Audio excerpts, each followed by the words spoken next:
प्रिय साथियों, मेरे YouTube चैनल एडवोकेट अखिलेश में आप सभी का स्वागत है। साथियों,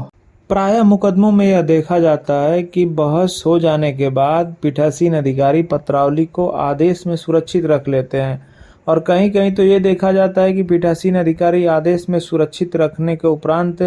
कोई तिथि पक्षकारों को नहीं बताते हैं। लेकिन इसके संबंध में पक्षकारों को या सामान्य तौर पर यह लोगों को ये स्पष्ट नहीं रहता है कि आखिर पत्रावली आदेश में सुरक्षित की गई है तो उसमें आदेश कितने दिनों में नियमतः पारित होना चाहिए और उसकी क्या प्रक्रिया है। और यदि आज तक आपने हमारे चैनल को सब्सक्राइब न किया हो तो ऐसी ही जानकारियों के लिए कृपया हमारे चैनल को सब्सक्राइब करें। तो इसके संबंध में उत्तर प्रदेश राजस्व न्यायालय नियम संग्रह संशोधन नियमावली 2016 में यह प्राविधान दिया गया है कि यदि किसी न्यायालय द्वारा वाद की सुनवाई हो जाने के पश्चात आदेश या तो खुले न्यायालय में तुरंत घोषित कर दे या उसके पश्चात यथासंभव शीघ्र सुनाएगा और वह जो सुनाने की तिथि होगी वह तिथि एक निर्धारित करेंगे, कम से कम 15 दिन की एक तिथि निर्धारित करेंगे या 15 दिन से कम की भी निर्धारित कर सकते हैं। और जो तिथि उनके द्वारा निर्धारित की जाएगी उसका मेंशन करेंगे वो ऑर्डर शीट पर, यानी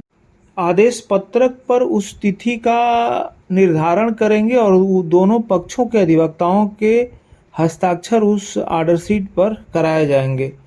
अब ये प्रश्न उठता है कि यदि जो तिथि न्यायालय द्वारा निर्धारित की गई है अगर उस तिथि पर न्यायालय द्वारा आदेश नहीं किया जाता है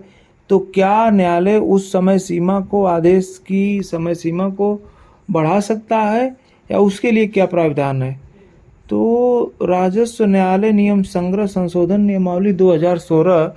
नियम 471 में यह दिया गया है कि अगर किसी असाधारण परिस्थिति में अगर आदेश नहीं सुनाया जा सकता 15 दिन के अंदर तो 30 दिन के भीतर की एक तिथि न्यायालय द्वारा नियत की जाएगी और वह तिथि 30 दिन के अंदर उस पत्रावली में आदेश किया जाना सुनिश्चित किया जाएगा। तो ये व्यवस्था इस संबंध में उत्तर प्रदेश राजस्व न्यायालय